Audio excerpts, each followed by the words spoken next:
What does Balenciaga, spas, Las Vegas, and proposals have in common? As always, another episode of Bling Empire.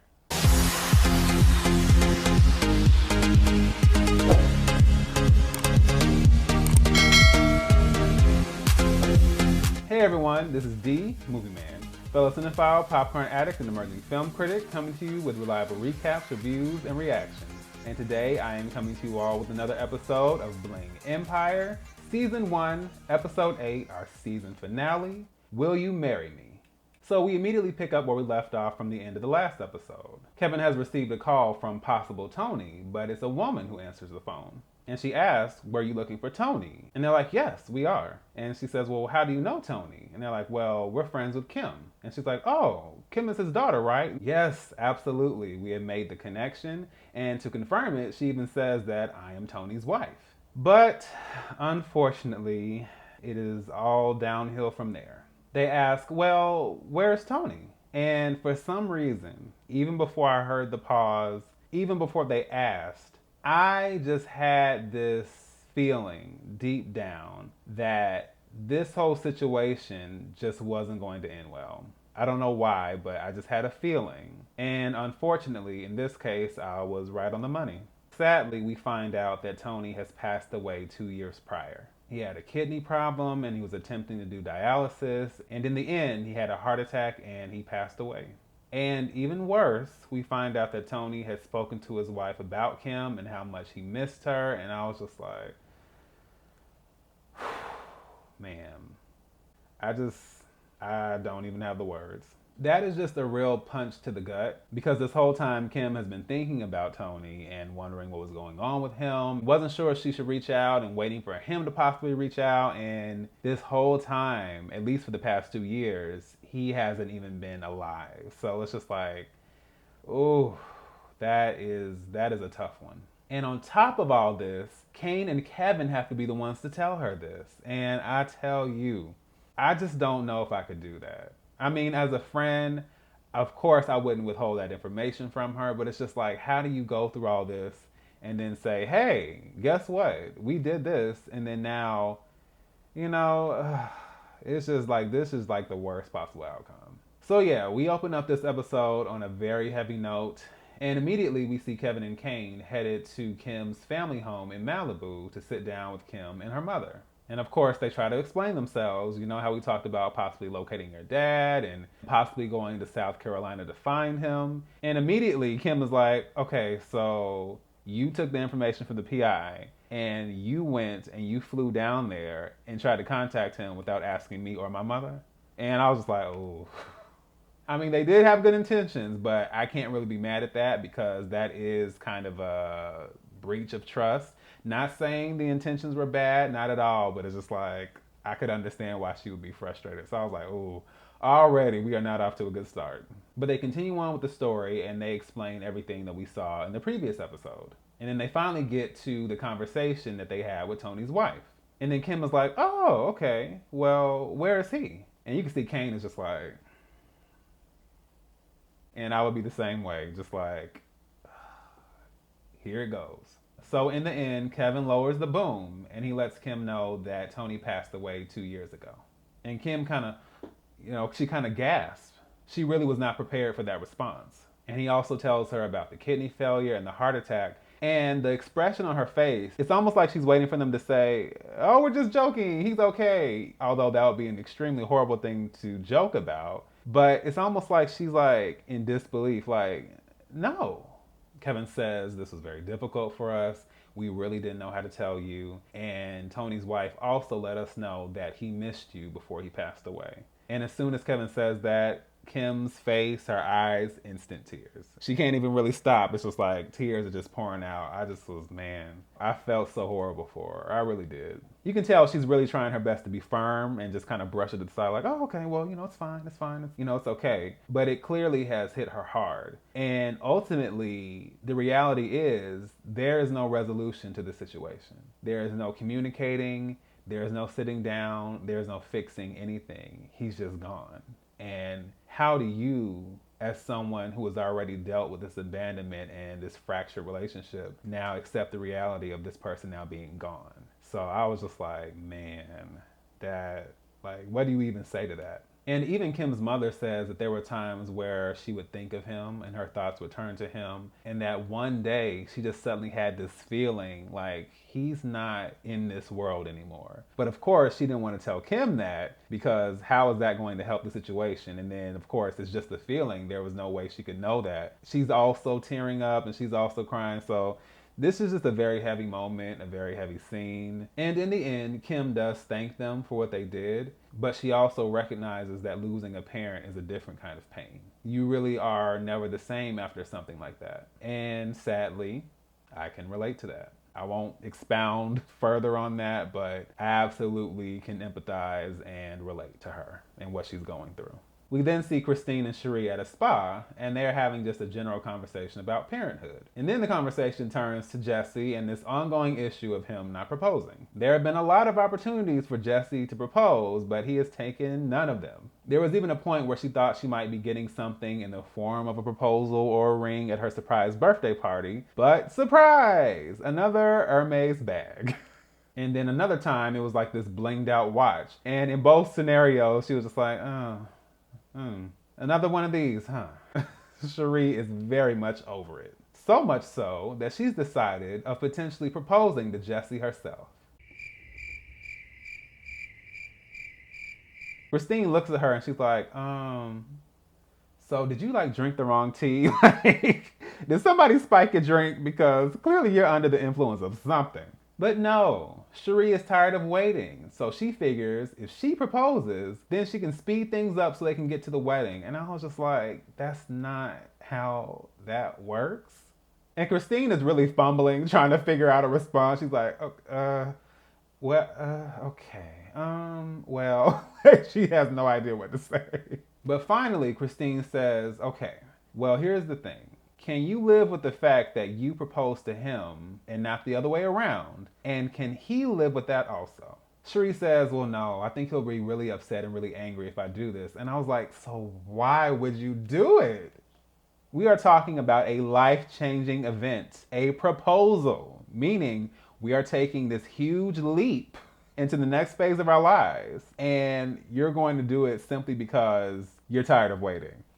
Oh, is that how that works? No conversation, no communication, no consideration of his feelings. I'm gonna do it because that's what I wanna do. Yeah, that's not how a relationship works. And that to me shows that Cherie isn't ready for marriage because you can't go into marriage with that mindset. Now, naturally, I'm not married, but I know enough to know that that's not the way to navigate things. And it would be just as messed up if it were Jessey who was trying to propose and then she didn't want to be married. You know, like, I mean, I understand the dynamics are different, but still, if he just decided, oh, I'm going to propose anyway, even though she wasn't really here for it, that would be messed up also. Like, there has to be an understanding of the person that you're with. And doing stuff like this, and Christine even says, so you're totally fine sacrificing his happiness for yours.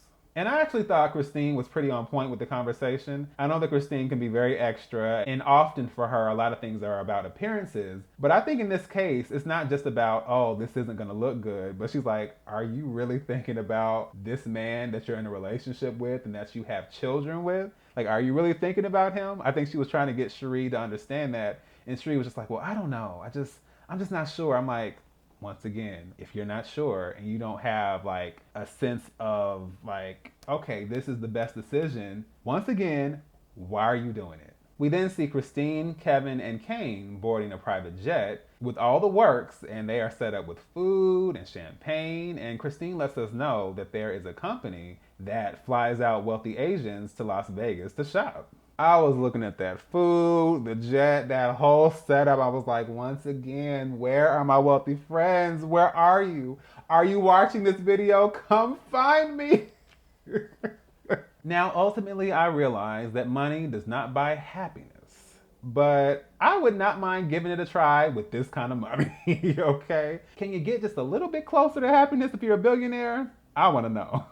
There's also another really funny moment on the jet where Christine comes up with this game where she lists a letter of the alphabet, and for every letter, you have to list a designer. A is for Armani, B is for Balenciaga, Kevin says B for boss, and Christina's like, kind of lower end, but okay. I was like, well. Then we get to E, and Kevin says Hermès. And when I tell you Christine and Kane start cracking up, even Christine's nanny starts cracking up. He's like, what? Hermès. It starts with an E. They're like, no. Hermès is actually a French company, and it is spelled Hermes. And they are just yucking it up. Poor Kevin. The consequences of being a middle-class citizen.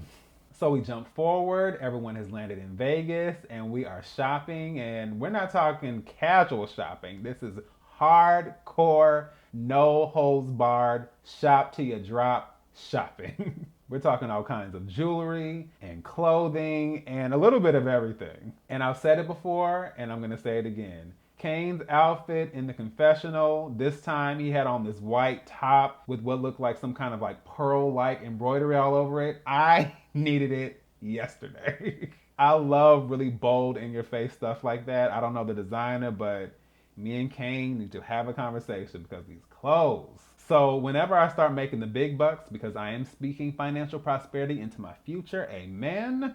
Okay, it's happening. But jewelry and watches is not gonna be my issue. It's clothes. That's gonna be my problem. And I'm not even like a name brand person when it comes to clothes, but if it looks really, really nice and I can afford it, it might be hard to tear me away from it. But I'll get there one day. You'll see. Then we see Kane, Christine, and Jaime at a restaurant, and Kane brings up how he and Jaime are in the position of having to move away from just being given money and having to work for it. Well, Jaime feels like she does that anyway because her position as an influencer brings in a lot of money. We're talking at least $40,000. And Christine and Kane are like, $40,000? That's like a 3-day trip to Paris. That's nothing. I was like, you know that somebody's pockets is deep when they refer to $40,000 like it's chump change.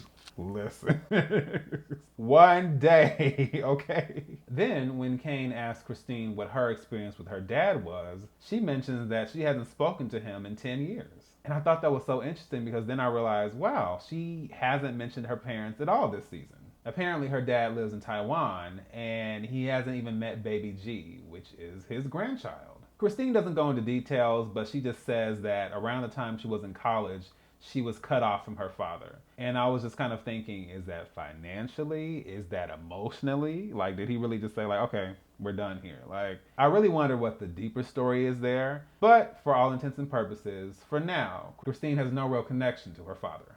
Then we jump over to Calabasas and we are witnessing a 100-day party being thrown by Cherie and Jessey to celebrate Javon turning 100 days old. And not unlike most of the events on this show, it is no small affair, it is no intimate gathering. No, it is a showstopper of a gala with gowns, with flowers, with all kinds of ornaments and decorations. I mean, just the works. Everybody is dressed to the nines, including Kelly. When Kelly got out of that car, I was like, wait a minute. I didn't even realize it was her at first, and she was not playing any games. Had this very editorial, high fashion looking ball gown. Yeah, everyone is showing up and showing out. Cherie once again expresses her plans to propose to Jessey, and why not tonight? And Christina's like, oh no, what are you about to do? My thoughts exactly. We then see Kelly having a conversation with Kevin, and for whatever reason, Kelly decides that now is the time to spill the beans about her and Andrew. Kelly just feels like she should go ahead and fess up because she doesn't like feeling like she's hiding anything from her good friends. And I was just like, but you could have just been honest from the beginning and just dealt with it the way you needed to, set the boundary, or just like, look, I don't want to talk about it, don't want to discuss it, that's it. But then you've been lying more than once, and now it's like, oh, guess what, guys? Oh, yeah, this is what happened. And it's just like, how is everyone supposed to respond to that? She still insists that she and Andrew only made out, they didn't sleep together, and I was just like, if they believe that, then I have some beachfront property in New Mexico to sell them. I'm not saying it's not possible, I'm just saying I don't really believe it. We then see Christine and Kim, and it's clear that Christine is ready to dive into the mess early for this event because she is asking Kim about the penis pump situation and the fact that she's sitting next to Anna and she doesn't want to say something that she shouldn't say. Which translates to, Tell me what's going on so I can absolutely say what I shouldn't say. Now, any other night, Christine might have been on target with Kim, and Kim might have been here for all that, but you can see from her facial expression, she is not here for the foolishness. And she makes it very clear. I have all this stuff going on in my own life. I found out my biological father just passed away. So all this little petty stuff, I'm really not interested. Kim says she had been wondering all this time why he wasn't looking for her, and she just had all this ego and all this pride and anger about this situation, and now it's too late for her to do anything about it.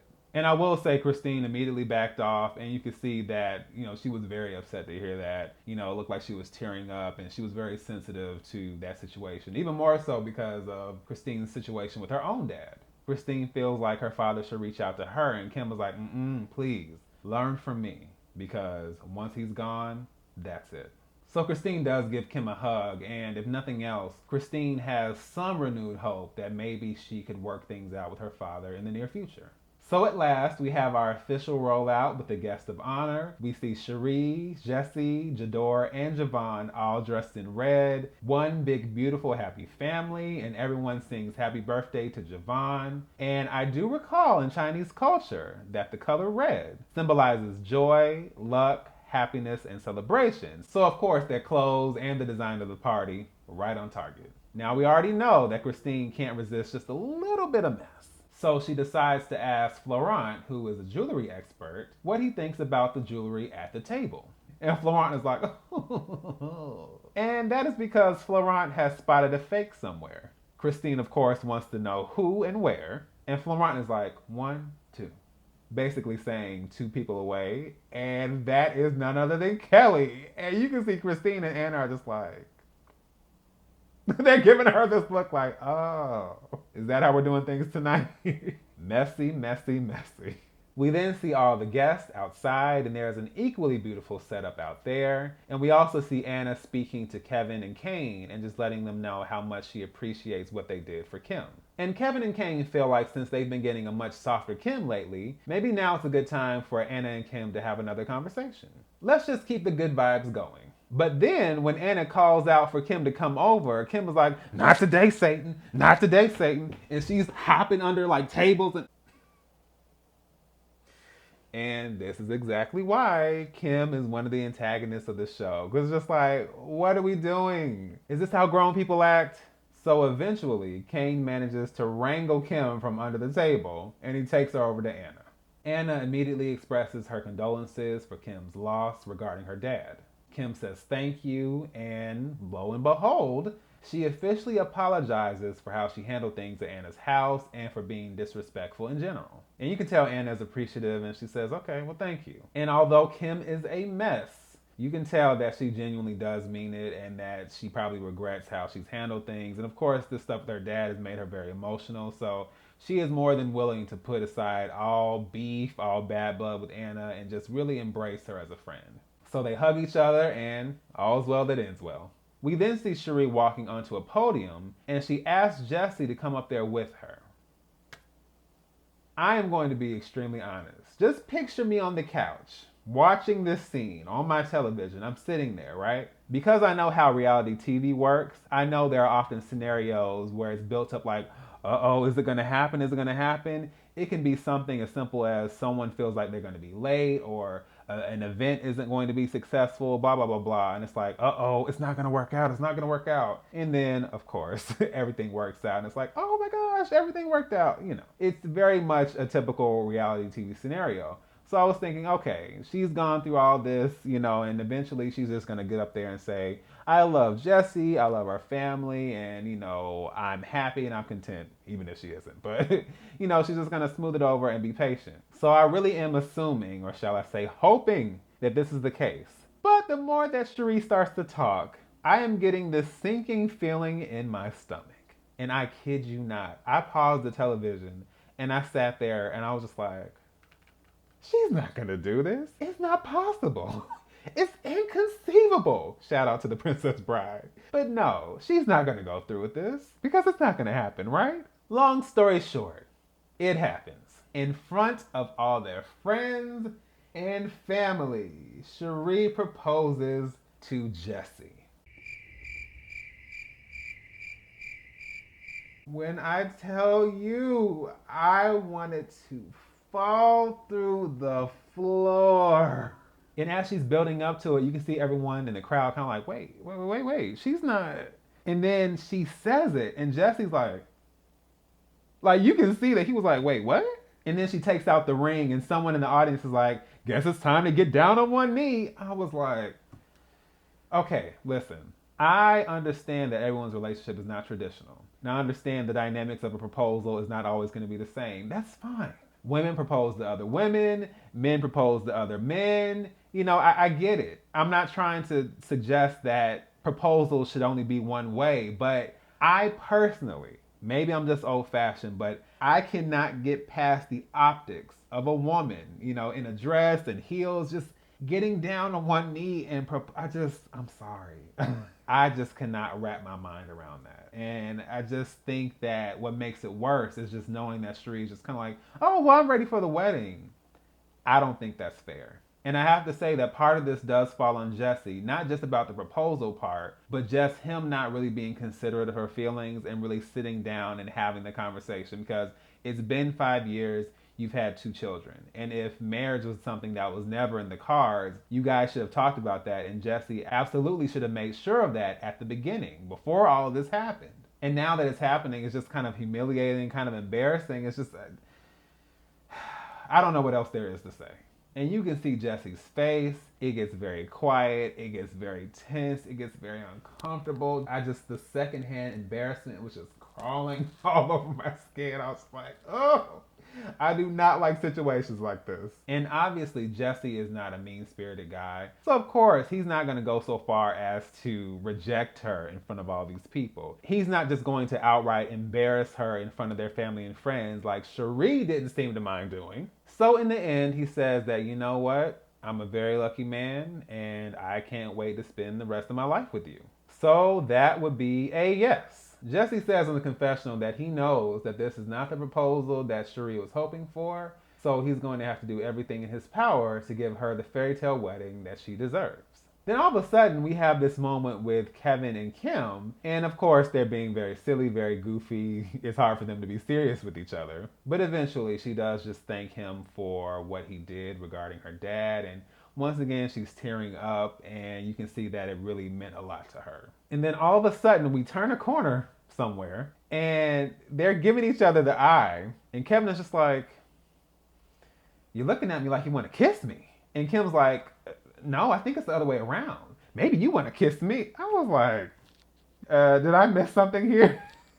I mean, clearly Kevin has moved on from Kelly very, very quickly. Mind you, when I take a step back and think about it, it makes sense because we really have seen a bond develop between the two of them, especially with both of them having a lot of trauma and issues as far as parents, and them both supporting each other through those individual journeys. So it kind of makes sense, but it was such a jump. It was just like, hey, do we like each other?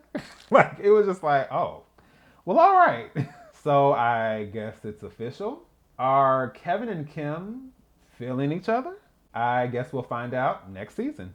And if anyone has watched any of the Real Housewives shows on Bravo, then you'll know that at the end of every season, there's always a little wrap up with the cast at the end of the finale episode. It's basically a mini summary about how they felt during the season, where they are now, and what they're hoping for going forward. Kim says in the confessional that she recognizes how she's been in the past, but now she's trying to work on being a better person and trying to better her relationships and her friendships with others. And hey, can't be mad at that. Kane feels inspired by Cherie, and he feels like he's ready to break tradition, live his life, and maybe even start a new relationship. Kevin says that he still feels like a fish out of water most of the time, but he has most definitely found his place amongst this group of friends. Christine admits that she has somewhat of a tough exterior, but she's trying to work on letting that be a thing of the past, and just doing her best to be a more loving and forgiving person. Well, except when it comes to Anna. Surprise, surprise. Anna feels like this is her year to try new things, meet new people, and have new experiences. It's all about living life to the fullest. And then Kevin closes us out by saying, if you can't be rich, have rich friends. I was like, amen. And that would be the perfect note to end on, right? Wrong. We hear from Kelly. She feels that Cherie and Jessey has reminded her of what love is. And she realizes just how hard it is to find the person that you want to spend the rest of your life with. And then we see her walking up to a door. And who should answer that door but Andrew? Shirtless, no less. And she embraces him as we cut to black. I've said it throughout all these recaps, not gonna say it again. So if you've been watching, you already know how I feel about that. We couldn't just leave off with the friendships and the good vibes. No, we had to end with whatever that was. I mean, hey, if she likes it, I don't. But I did think it was really, really funny how that scene closed out with the song Bad Decisions. I was like, well, clearly one of the producers or the editors feel the same way I do. And that closes out episode 8, our season finale, Will You Marry Me? So all in all, a really solid season. I've said it before that I went in thinking this was just going to be an Asian version of The Hills. Everyone was going to be obnoxious and over the top and arrogant, but we got some real stories. We actually got some reality in our reality television. A lot of times there can be a lot of shenanigans and things can feel so over the top and trumped up, but I didn't really feel that. I feel like there was a lot of genuine moments. There was a lot of great conversations. Like, pretty much every moment of this show felt genuine and it felt real. And it felt like we were literally seeing just the lives of these very rich people who, although are not in my tax bracket, definitely still have issues of their own. And I really like that. I like that there was complexity to everyone. Even with Christine and Kim, although they were the technical antagonists of the show, I like that we even still saw layers and complexities to them, that they still had struggles, they still had obstacles, they still had trauma and things that they had to work through also. And I like that because the world is not black and white, people are not black and white. So even people who are obnoxious, they still have depth to them and layers and things like that. So I really enjoyed seeing that. I absolutely cannot wait for a season 2. It's unfortunate that this show came along right as our current situation happened outside, but I hope that they start filming soon. They have already been officially renewed for a season 2, which is not surprising. But I am so here for it. I am so ready. I will absolutely be here to do some more recaps. I enjoyed doing the recaps for this. Keeping up with them was kind of the struggle with everything kind of going on. Trying to just keep up, because it's been so long since the show premiered. But for those of you who have been tuning in and watched it and enjoyed it, thank you so much. I appreciate it. I'm glad I got a chance to do this, and I'm glad that I was able to branch out a little more as far as the shows that I've recapped. I've done Insecure, I've done Bridgerton, and I've done Bling Empire. 3 completely different shows. And I'm hoping to do more in the future, though I'm going to have to be very choosy about it because trying to recap some of these shows, especially the hour-long shows, it's a little bit of a struggle sometimes. So I have to be very specific about what I'll recap in the future, but for those who have enjoyed this, thank you so much for tuning in. And once again, I'll see you guys next season. So, once again, this is D, Movieman, signing off, and I'll see you at the movies.